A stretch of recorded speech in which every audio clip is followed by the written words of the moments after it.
বিসমিল্লাহির রহমানির রহিম। বন্ধুরা, শীতের শেষের দিকে চলে আসছে আর এখনই তৈরি করে নিলাম দুধ পুলি পিঠাটাও। এই দুধ পুলি পিঠা কিন্তু খুবই লোভনীয়। আর এই দুধ পুলি কিন্তু দুধ পুলি ছাড়া এভাবে ভাপেও খাওয়া যায় কিভাবে, সেটাই তোমাদের সাথে আজকে শেয়ার করব। তো চলো বন্ধুরা, দেখতে থাকি কিভাবে পুলি পিঠাটা খুব মজা করে সিদ্ধ অবস্থায়ও খাওয়া যায়, আবার দুধে ভিজিয়েও খুবই টেস্টি খাওয়া যায়। তো এই তো পুলি পিঠাটা কিন্তু গুড় আর নারকেল দিয়েই তৈরি করে নিয়েছিলাম। পুলিটা খুব সুন্দর, কিন্তু ভিতরটা একদম সিদ্ধ হয়েছে। আর দুধ নারকেলটাও কিন্তু খুব ভালো করে একটা পুর তৈরি করে এই পিঠাটা বানিয়ে নিয়েছিলাম। আর এই পিঠাটা কিন্তু সিদ্ধ অবস্থায় খাওয়া যায়, আবার আমরা যদি দুধ দিয়ে ভিজিয়ে কীভাবে করি সেটাও দেখিয়ে দিব। তো আমি চালের গুঁড়িটা খুব ভালো করে, কাঁচা চালের গুঁড়ি সিদ্ধ করে এরকম গোল গোল করে তারপরে নারকেলের পুরটা ভরে নিয়েছিলাম।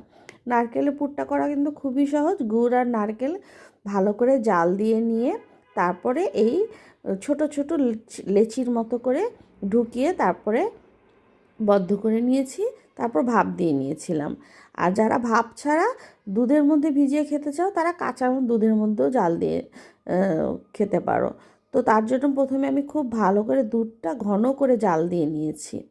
এর আগে আমি দুধ চিতই করেছি দেখে সেই হাঁড়িতেই আমি কিন্তু দুধ পুলিটাও করে নিচ্ছি। তো দুধটা যেহেতু আমার ঘন করে জাল দেওয়া ছিল আর পুলিটাও আমার ভাপ দেওয়া ছিল, ভাপ দিয়ে আমি ফ্রিজে রেখে দিয়েছিলাম। যখন সুবিধা হবে তখনই দুধের মধ্যে ভিজিয়ে খাবো তার জন্য। তো তোমরা চাইলে কাঁচাটাও এভাবে ঢেলে দিতে পারো, আবার ভাপ দিয়েও রেখে দিয়ে তারপর এভাবে ঢেলে দিতে পারো। তো আমার দুধটা যখন খুব ভালো করে জালে চলে আসবে, এর মধ্যে একটা দারচিনি, একটা এলাচি দিয়েছিলাম। তারপর এই দেখো আমার দুধটা একদম ঘন ঘন ঘন দুধের মধ্যে দিলে কিন্তু সিদ্ধ করার পুলি পিঠাটা বেশি সময় লাগে না। এখন আমি এই পুলি পিঠাগুলো ঢেলে দিচ্ছি। আমি সিদ্ধ করে ফ্রিজেই রেখে দিয়েছিলাম। তারপর যখন আমার খেতে মন চাবে বা তোমাদের বানাতে মন চাবে তখন দুধের মধ্যে এভাবে ছেড়ে দিবা। আর মিষ্টির জন্য তোমরা একটু গুঁড়ও দিতে পারো। আমি একটু আলাদা করে গুড়ের রস করে নিয়েছিলাম জাল দিয়ে ঘন করে, সেই রসটাও দিয়ে দিব।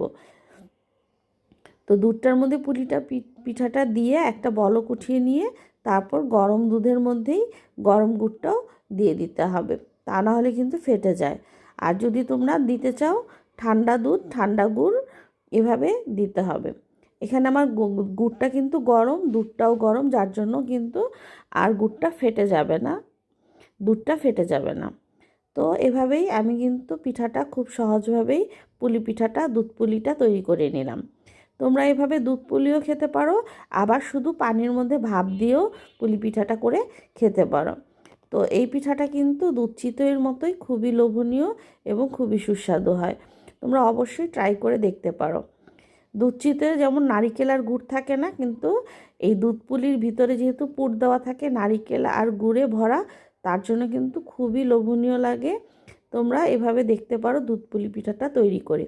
খুবই সহজ এবং খুবই অল্প সময় লাগে। শুধুমাত্র চালের গুঁড়িটা রুটির কাইয়ের মতো কাই করে গোল গোল করে তারপর লেচি বানিয়ে এই নারকেলের পুরটা ঢুকিয়ে দিলেই হয়ে যায়। তারপর একটু মোমোর মতো করে ভাপ দিয়ে নিলেই হয়ে যাবে পুলি পিঠা। আর দুধে দিলে হবে দুধ পুলি পিঠা।